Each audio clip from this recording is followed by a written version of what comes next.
It's not like people are just now stepping up and saying, let's help them out, right? I mean, they've been there the whole time. And here we are with our 5th felony.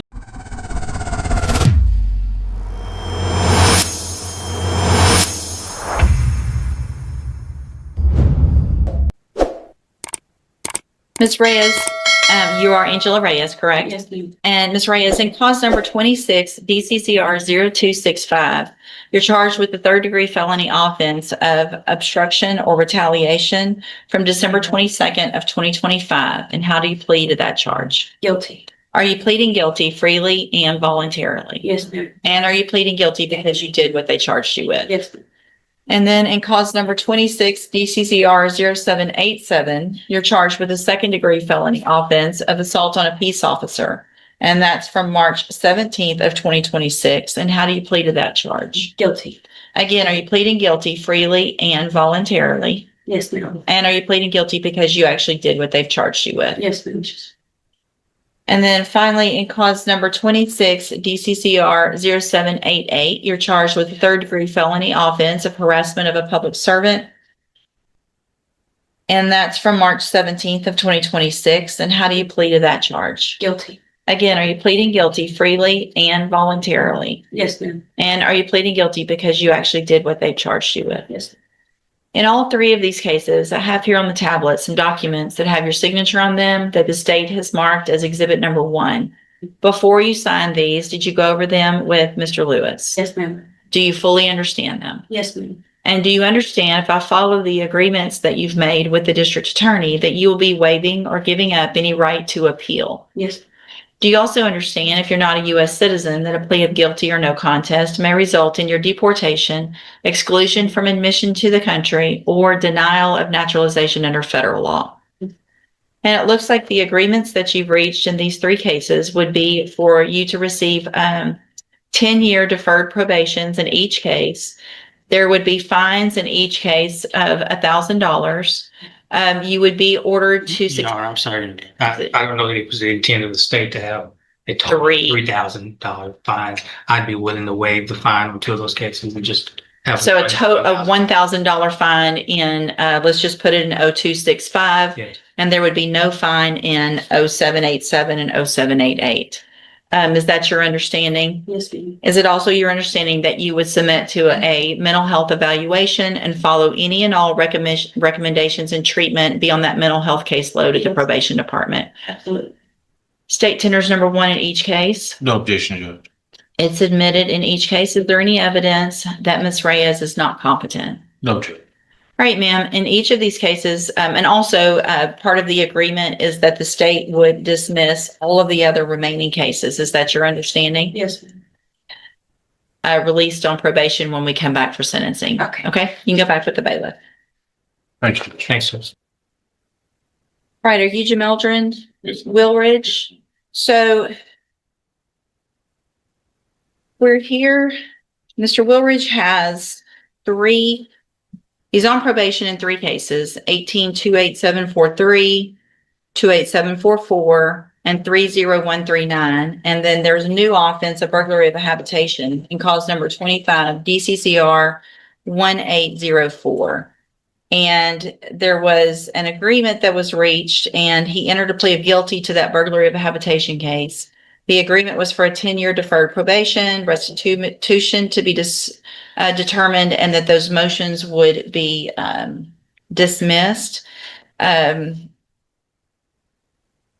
was an issue between, obviously, when he pled and now, which required me, I revoked that bond because he was arrested on May 26th in Chambers County for a 3rd-degree felony and a Class B misdemeanor.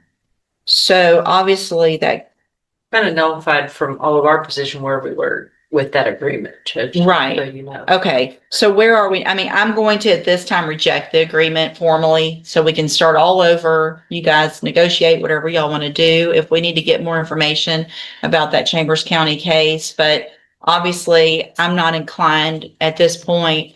I see no reason, if those allegations are true, that Mr. Willridge would get another opportunity on 3 felony probations with now the new burglary of habitation here. And while literally days after he entered pleas here, went and was at a minimum in a county that he wasn't supposed to be in without permission and arrested for those offenses. So my thought is, do you have any information on those yet? No, Judge, because when we broke last month, it was primarily, obviously not knowing that was going to happen in Chambers County for the restitution in the burglary. Because Right. we all had the discussion about how could tennis shoes cost that much. Right. And I have spoken several times with Mr. Riley, who the court knows is an excellent PSI writer.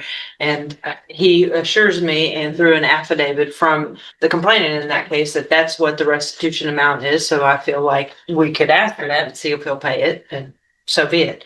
Then obviously the new offense came up, which then put us all kind of back at square one. The court is aware that I have always been a little bit more outgoing with Mr. Wildridge, wanting to give him an opportunity. I'm not suggesting I still don't want to do that, but I certainly understand the position that we're all in. I mean, the files are just stacking up. Yeah. And I mean, And Judge, only thing I can say in that regard is that, of course, I've dealt with him for a long time in this situation, and he understands it was inexcusable for what happened in Chambers County. But I will say that it's the first time that since then that he's actually opened up to me as far as asking for the type of help he needs for any underlying issues that may be there. And it's something that his family was actually in the position to try to get started when the whole bond situation occurred. But of course, he turned himself in, did what he's, complied with your orders. And that, per our conversations, I think, Judge, it's important to note that that has to do with underlying mental health issues that go directly in correlation to his behavior. Although it doesn't excuse his behavior. no, it Yes, doesn't. And I guess, you guys know, he's been on probation since 2018. Right. There's been every opportunity to take advantage of any help. It's not like he just did all this and we say, okay, well, now let's do this. We've got help for him. It's been years that we've gone through motion to revokes that have been dismissed. And The only thing I can say is a lot of times in these type of situations, of course, the help doesn't work unless the person is ready for it. And of course, like I said, this is the first time he's opened up to me as far as trying to get that. And a good thing for him, he does have the support system there that he can try to get that help. And that's so great. And it's also such a shame at the same time, because I'm guessing he's had the same support the whole time. It's not like people are just now stepping up and saying, let's help him out. Right. They've been there the whole time. And here we are with our 5th felony in Chambers County while you're on probation for 3 here.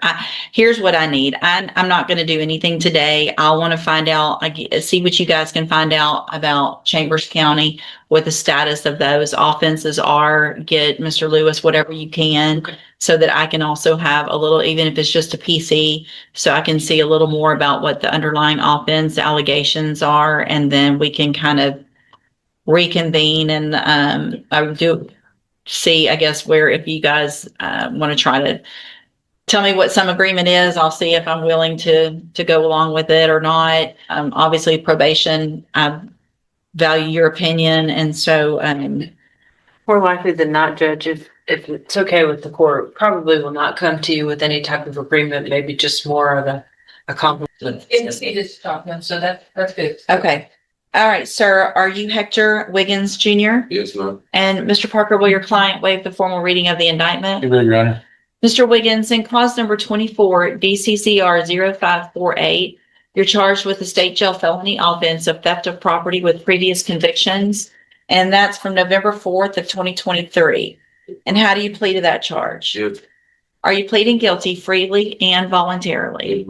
And because you did what they charged you with? Your indictment also alleges you were previously convicted of theft, July 14th of 2022 in Montgomery County, Texas, 2 cases on that day, September 9th of 2022 in Montgomery County, February 27th of 2023 in Harris County, in 2 cases on that date in Harris County. And are all those prior convictions true? Yes, ma'am. Did you enter your plea of true also to those freely and voluntarily? Yes, ma'am. And because they're actually true? Yes, ma'am. I have here on the tablet some documents that have your signature on them that the state's marked as exhibit number 1. Before you sign these, did you go over them with Mr. Parker? Yes, ma'am. Do you fully understand them? Yes, ma'am. And do you understand if I follow the agreement that you've made with the district attorney that you'll be waiving or giving up any right to appeal? Yes, ma'am. So what is the, what are those latest? The 22 and 23 cases, some punishments on those? Got, here, I've got something for you, Judge. I just handed it. He's on vigils now. That's what I figured just based on the counties. Thank you. Do you also understand if you're not a U.S. citizen that a plea of guilty or no contest may result in your deportation, exclusion from admission to the country, or denial of naturalization under federal law? Yes, ma'am. State tenders number 1. No objection? It's admitted. Is there any evidence that Mr. Wiggins is not competent? No, Your Honor. All right, sir, I'm going to find that you entered your plea of guilty freely and voluntarily. Find those prior counts true. Find sufficient evidence to find you guilty. And at this time, find you guilty of the state jail felony offense of theft of property with previous convictions. Sentence you in accordance with your agreement to a term of 12 months in the state jail prison. You will receive credit on that sentence for any time that you've been in custody that the law gives you the right to receive. I'm handing you the trial court certification that shows this was an agreement that I followed, and so you've waived your right to appeal. I also handed you a written admonishment regarding your ineligibility to possess a firearm or ammunition. Because of the judgment entered against you, you're ineligible under Texas law to possess a firearm or ammunition. Possession of a firearm or ammunition could lead to charges against you. If you have any questions about the laws that make you ineligible to possess a firearm or ammunition, or about how long that lasts, you can talk with Mr. Parker. And so, Mr. Wiggins, you've done a whole lot in the last few years with regard to thefts. And I want to make sure you understand that if you're back in Jefferson County and you commit a theft again, it's not going to go this well. You now have enough prior cases to where you probably could be enhanced potentially to a 3rd-degree felony and go to TDC for up to 10 years. So you're okay this time. You got your deal. I went along with it. But if you continue to do that, it's just going to get worse and worse every single time. Do you understand? Yes, ma'am. All right, and go back with the bailiff.